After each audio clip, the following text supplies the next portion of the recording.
Hello everybody and welcome to Blow Away the Cobwebs, a DL card with me, Emma Jo. So I'm using a Boblong gel press and a little bit of Lavinia Stamps chalk acrylic paints, jet black.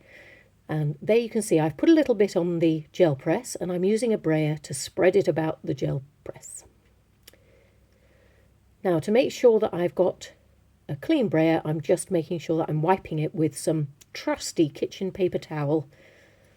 And I've got some wonderful different yarns here, and I'm using the crafting yarn Multicolour Brights, and you can get lots of different lovely effects with these things.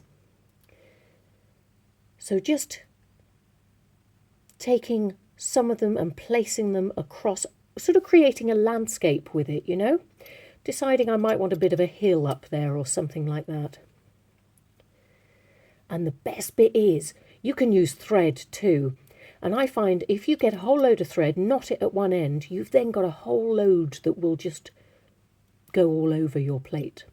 Okay, so I've taken a piece of DL Multifarious card and given the gel plate a bit of a massage and taken a print. I'm not worried at all about that black mark down the side. That just happened because that side got a bit dry. Remove all your yarn and place a lighter colour. Now this is Lavinia Stamps chalk acrylic paints in soft cyan at the top and lime zest at the bottom. And I'm just working that colour in with the brayer. Now in an ideal world, I would have two brayers, one for the dark colours and one for the light. But at the moment, I've just got one brayer here. Just make sure that you keep cleaning it in between colours, otherwise your colours will get muddy.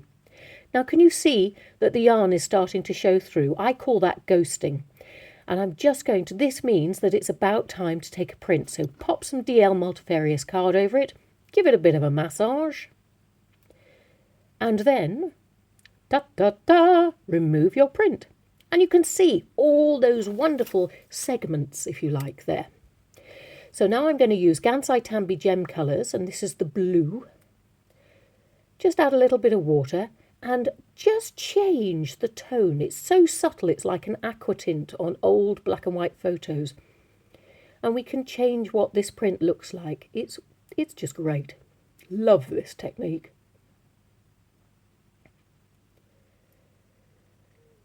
So I'm using a Frisk watercolour paintbrush here.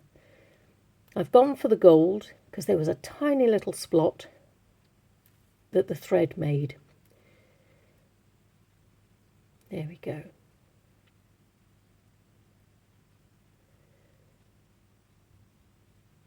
And really, it's up to you what you see. Now, when I do things like this, I like to create a landscape.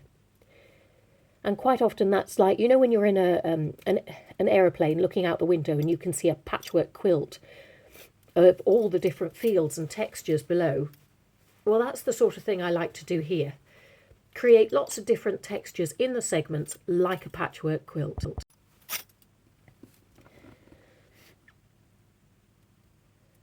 So I've added a different tone underneath there in the red.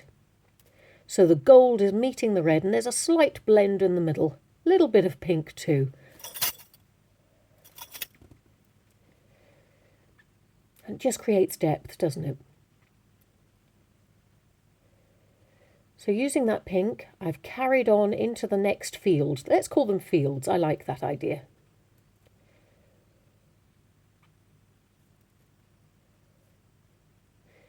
So the lime zest and soft cyan acrylic paint, chalk acrylic paints, they really react well with these extra tones just being layered on top of them.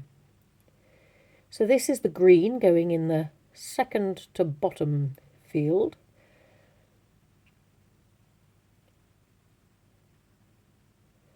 And a little bit of blue on the bottom too. I like to balance my cards, so anything I'm doing at the top, I think if you do the same colour at the bottom, or have a hint of it, it sort of helps balance your colour on that card. There you go. And I like what I'm doing to make logical sense, and to me, this does.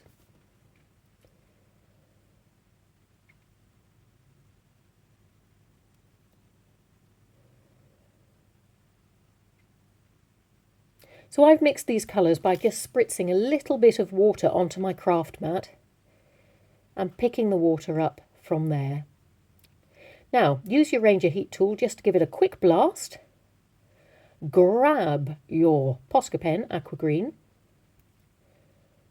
and I'm just doing some stripes across the bottom. Now, the wonderful thing about this is, because it's abstract, we are allowed to do some really funky patterning. So I've got the Posca pen sparkling yellow, and I'm doing vertical stripes. Then in the next field up, it's time for the spots and dots, and I'm using Posca pen white. And just going all across that field. Try to do it in some sort of line so that it makes sense and it doesn't look like a jumbled mess of dots.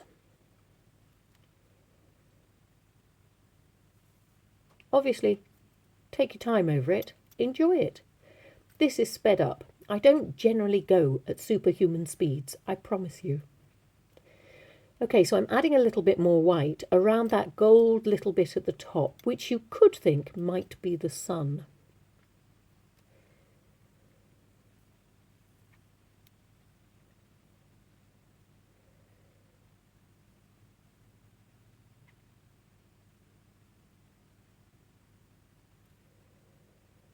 There we go. Still with our white Posca pen, time for more spots and dots. So these are our open circles, and you can see that the landscape is starting with the patterns to have a life of its own.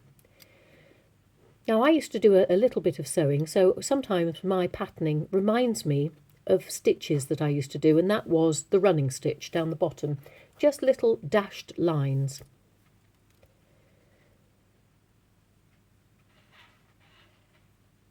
Now, using your quickie glue pen, just add a little bit of subtle bling. Using the quickie glue pen just gives us that really gentle line. Now I'm giving it a little bit of blast of heat and using the Wow Fab Foils blush. Actually, I think I quite prefer Wab. And then at the top, I've used Wow Fab Foils Gold. And I've just decided I'm going to add to those white dots that I had as, if you like, rays of sunshine, with a quickie glue pen.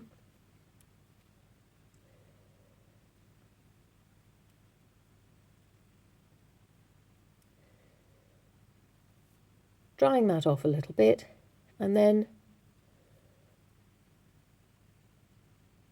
adding my fab foil. And the thing is, although you can't necessarily see it when it's down, when you lift that, the bling that comes off that is lovely. So this is the Zig two-way glue pen squeeze and roll. And you remember those open circles? Well, I'm just going to go inside those circles with little dots of this glue pen. And then we will add, what shall we add, Emma Jo? Let's have a look. So I've just heated it up until it was tacky, like the back of a postage stamp. And then I added some Wow Fab Foils Ice Blue. So using my Posca pen sparkling green, I'm now going to transform that yarn into a semblance of a fence. So I'm just elongating bits of that ribbon. Then we're going to add some Stickles, lime green, and there's Cayman there as well in the next field up. And also underneath our fence. Grab your Posca pen, your white Posca pen, and I keep thinking that that's the sky, so I'm going to make these clouds.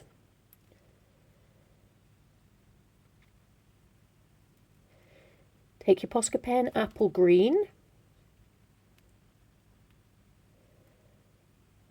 and just add some dots along the lines. Now bear in mind, the majority of this is all there for you, so you can either fill in dots, you can add spots, stripes, whatever you fancy. And in this one, I'm adding vertical green lines with my Posca apple green. And look at that. I'm so glad I did that, because you can actually see how different that is with all the lovely shine on it. Now, grab your sentiment stickers, number 6. The ones with all the words in 3 different colours, in your black, your vintage, or your white. I like the white words, and I like to think of all these yarns that I've placed across horizontally and diagonally and all of that. Those are my text lines. And that, if you think your background is suddenly looking really busy, you'd be very surprised when you put your words on how it starts to make sense. And the background fades a little bit and the words take precedence. Now, I've used a little Kuretake clean colour real brushed pens, and I think that's a dark green there. Yeah, it's a mid-green. And I've just gone underneath the words to give them a bit more dimension. And there you have it, my friends. You've done it. Well done.